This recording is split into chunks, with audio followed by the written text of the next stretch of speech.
You know, in life, it always seems like we need a lot of things, whether it's food, water, clothes, shelter, various necessities to life. But there are those moments when all those things are covered. You have a stomach full of food, water, clothes on your back, you feel safe, sheltered, secure. You don't need a single thing, and you just feel at peace. Those are the godly moments, the moments that we remember of our true source. And if you can take that same feeling or that same mentality, that same instinct, whatever you want to call it, if it can even be called anything, the same peace.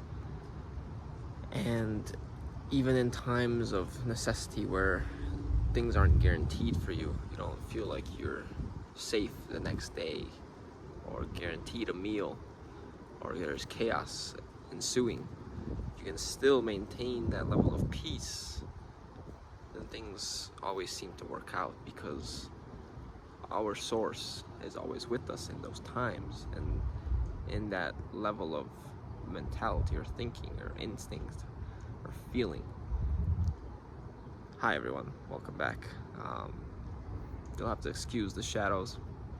The sun is most high currently, and at about 12 o'clock. So it's beating down on the tree in front of me, causing the shadows on my face. But, you know, I was on my walk, and I'm like, hey, I'll make a video, bit having doing some contemplating. And I wanted really to discuss that sense of non-necessity that arises in being alone, in being in connection to our true source, right? Because it does make sense that our spirit comes from somewhere, that we didn't just spawn in this reality, right? We didn't just appear, or really didn't necessarily evolve randomly from cells or monkeys or dirt or stardust, even though our bodies do seem to be made up of the same components as stardust. That can, you know, either mean we came from stardust, or everything in this universe is made of the same stuff, the same numbers, the same illusory reality. Okay, and while we are here, there are also people or beings or things that are rather from this system, it seems to be, that do not seem to be able to perceive or even conceptualize or even necessarily believe the potential of things existing outside of this reality, such as the astrals, or such as our true source lands. And that's normal, right? Something inside a system made from the system can only be programmed to interpret that system. In order to think outside of the box, you have to be able to perceive outside the box. You have to be able to perceive the possibility of there being more than a box, more than the confines of your reality. And I've noticed this with many people, right? You go and you ask them to think, ask them to entertain other possibilities, and they get stuck, right? It's not within their ability, their capabilities. And you know, people with the ability to perceive such things are more likely to spend time alone, more likely to be separate from that type of reality, because it does not feel normal, right? It doesn't feel normal to us. It doesn't feel harmonizing. It doesn't feel like it's empowering the things that we truly value, that we know to be true at some level. Maybe we cannot prove it, we cannot give great details or arguments always, but at our gut level, our instinct level, our higher mental level, we know it to be true. And you know, I was reading this statement, and it said that we are not here to transcend this reality, but to master it, right? And that's a very common Dolores Cannon type of thinking. But if we just examine that logically, how can, these people, these that contain the spirit, that are made from the spirit, that know where they come from, that have a feeling that they don't belong here, how can they not want actually to engage with the world, not want to chase the many goals and objectives that have been programmed into us, right? So can you see how this statement is another program that is trying to instill itself into our minds, our feeble, incapable minds, unable of perceiving the true source, right? Because it's not limited like our minds. It's not this computer-like calculative thing that you can just do 2 + 2 and there's source, right? There's your answer. So if we are truly meant to master it, then wouldn't we be more so yearning to engage with the world? Our spirit would be yearning to engage with every single category, to conquer it, to establish our presence and leave our mark on the world? Or is that rather what our mind is doing? Because if we are seeking more to be alone, seeking more to connect to the true source, that at its very level implies that we are seeking to transcend the place.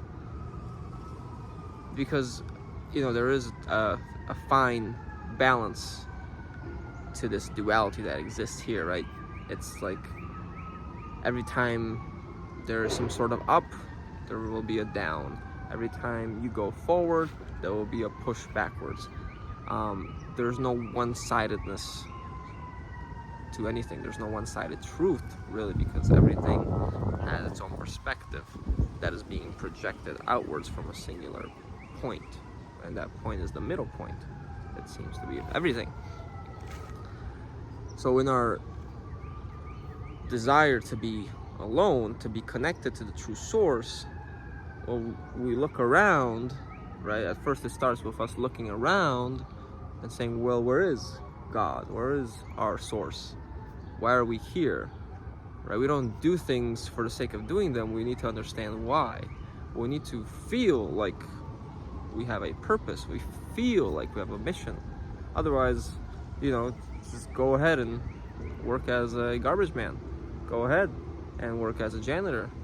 Feel like you have a purpose, or go ahead and work in a factory for 12 hours a day and just move one piece from here to here and do that for 12 hours and see how fulfilled you feel, right?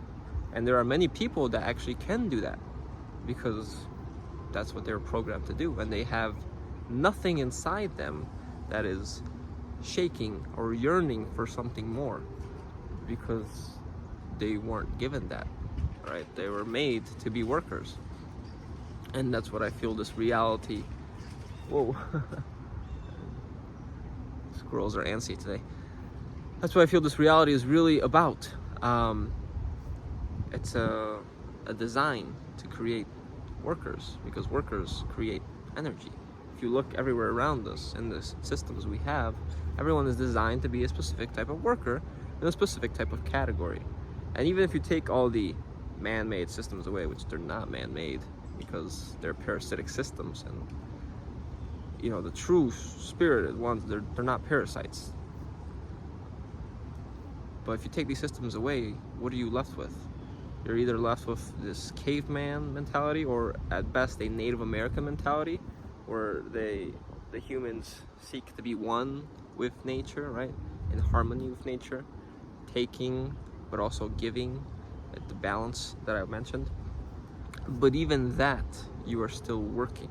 It's designed to keep you in a state of disharmony, in a state of lacking peace, because you never guaranteed that your next meal is there or shelter is there. You have to build it. You have to do it yourself. This place seems to be the most separate from source, that currently exists, without taking into account the whole digital realm and metaverse, which is, in my opinion, another fractal of this place, another fractal of the whole universe at large, right? Because although this place may have been designed with the source codes, they were at some level corrupted. And if that being, this Lucifer architect-like being, is trying to be like God, like the true source, is trying to be a God, is trying to have its own playground, it's going to mimic what it sees, right? Or what it where it knows about. Because it wanted to play God. It wanted to be the ruler of its reality, similar to how they tell us to be the rulers of our realities. And now we have to master this reality. Well, yes, mastering a reality, but not one that is based on a corrupt foundation, not one that is based in meaningless connections, meaningless conversations, meaningless goals and objectives that do not lead to any sort of fulfillment. Anyone that truly feels fulfilled, that you talk to in life, says that their higher purpose really is God, source, whatever they call it, Christ. They're doing things because they feel like they're helping others, right? They feel like they're giving, or they're making the world a better place. Now that works for them. They're at some level, they are still attached to the world, and they're trying to make it better, a better place for everyone else, which is, like I always say, admirable, right? It's reputable, it's amazing, but it's not truly helping people realize where they are. It's not truly like the Hindus talk about, helping them achieve moksha, or the alleviation from the cycle of death and rebirth, from the cycle of up and down. Because you today can make someone else's life better, and then universe steps in and completely destroys everything you just did with a tornado. Or you built them a house, hurricane came. That's not something you can stop, right? It's not something you can just have control over. But we do our best, and I still do believe at some level that if you truly feel called to do that, right? But with the understanding that the true source would not create something that dies, would not create something that is corrupt, that is faulty in nature, that is lacking in nature, right? That's why when we are alone, we create these connections, these stronger connections with our spirit, that then reflects in the outside world. And we do not need those shiny objects anymore to fill that void, to make us feel what we are getting when being alone, right? And that's why many people, when they undergo that process of being alone, they actually stay in that situation, because they realize, I have everything I need already. Essentially, it's that state, and everything we do, when we're not in that state, is for the sake of others, is for ourselves, to get a feeling that we think we get from others, right? I'm gonna go and get that great career and become prosperous and successful because other people will love me. Whether it's the women or my friends or my parents, they'll give me respect and appreciation. I'm gonna get that fancy car because everyone's gonna look at me and give me validation. It's all about these feelings, right, that we seek to achieve, to receive. So that's why it's very important to have self-reflection and self-examine our desires. Why is that desire there? Is it from a trauma in my childhood that I didn't get what I needed, and now I'm fighting against the world to get that feeling, or to get that object because it'll give me that feeling, right? Or maybe I'm just antisocial and I don't want to talk to people. but even though I am a 7, they're more loners, they're more introspective, introverted in terms of numerology. I've met others who are very social, complete opposite of me, very outgoing, very involved in the outside world, right? Just great people and great entertainers. And they say, Silvio, you're really the only real friend that I have.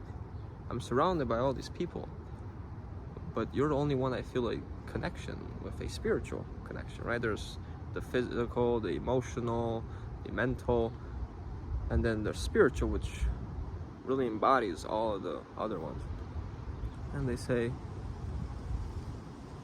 I don't, all these other people, it's based on facades, based on illusions, based on maybe things we both enjoyed at the time, but you can't, if you try to, go past that, you strike a barrier, because they don't want to do anything else. They're stuck in that concept, and it's not fulfilling, right? Because we want that connection. We want that true connection, not, oh, hey man, did you watch the game? Yeah man, it was great.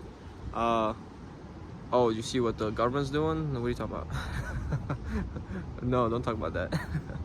Or, oh, hey, what about religion? Do you think it kind of contradicts here? What about if you looked at other religions? Have you thought about these other concepts? What are you talking about? No, Christianity is the only way. No, Buddhism is the only way. What do you mean? No, do not question Allah. Are you kidding me? Don't be a heretic. So people are very much stuck in their programs. Oops. Sorry about that. I got really windy when I started talking about programs. But that feeling of, or that state of interconnectedness, of lacking desire, of lacking need to go out and fulfill certain things because you don't feel the need to do so, right? Even though we can do it, right? We do need food, so we go work, right? We do need money, we go work. We do these things out of a state of need, but not out of a state of rather intense desire, intense passion to garnish some sort of feeling that we can conjure within ourselves already, or that's already found within ourselves already. But in that state of being alone, you then seem to attract deeper connections, although incredibly rare, although incredibly scarce and hard to find, it seems. They will show up, and those that do show up are actually meant in some way, are actually connected to the same thing that you're connected, right? The true source. They don't seem to be as meaningless anymore, and as temporary, because you're recentered now. And that feeling of going out and talking to people, well, that creates a sort of randomness effect, even though it's not random. It's, you walk into a room and the potential of encountering someone with that connection is slim to none if you are in a state that it's chasing, or is lacking, because you were already attracted to that place. You created that, in a sense, right? You projected that, right? So you can go and talk to every single person. If there are 100 people in that room, talk to every single person, and maybe one will be somewhat aligned to anything you're thinking, but still will be lacking, because how can you even bring forth anything else? Because you are already lacking.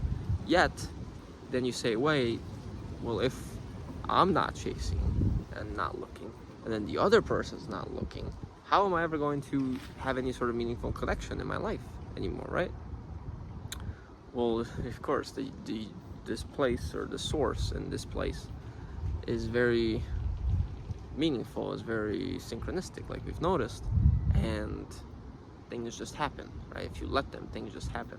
If you're not constantly going the other way and you're walking your way, well, someone else walking their way will intersect, in a sense. They come together.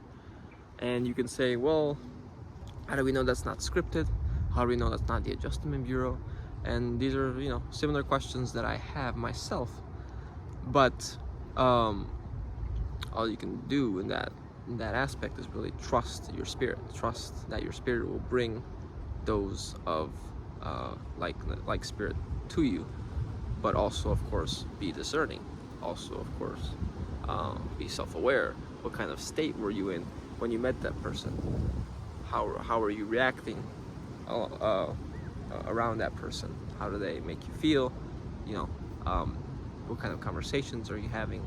Are they adding to your life, or are they subtracting from it, right? So again, I emphasize the point that we do not need that when you anybody else really, when you have that connection to the true source. You don't need this world. You don't need the constant casino-like elicitation and emotions that are created from this place, right? And in a sense, you don't need to master winning the blackjack table, or winning the roulette table, or winning at the slots, because all you're going to be doing is wasting your time and energy, or money, in the casino example. So what you need to realize is that it is a casino. It is fighting for your attention. It is trying to keep you there, working to work the machines and give more money to the casino owners. And then what you do when you make that realization is you look for a nearest exit and transcend it, right? And essentially, you probably don't even have to look for an exit. You just stop playing and they kick you out, right? Because no freeloaders. You can't just sit if you're not gonna play. But yeah, that statement of we need to master it, or we need to learn the lessons of all these emotions and how to deal with them.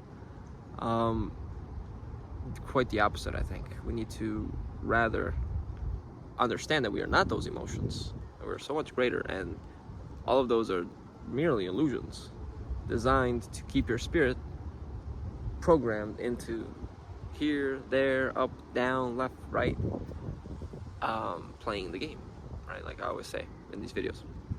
So that's enough. Thank you guys for watching. Leave a like if you enjoyed the video. Let me know what you thought in the comments. Subscribe, and I'll see you guys next time. Take care.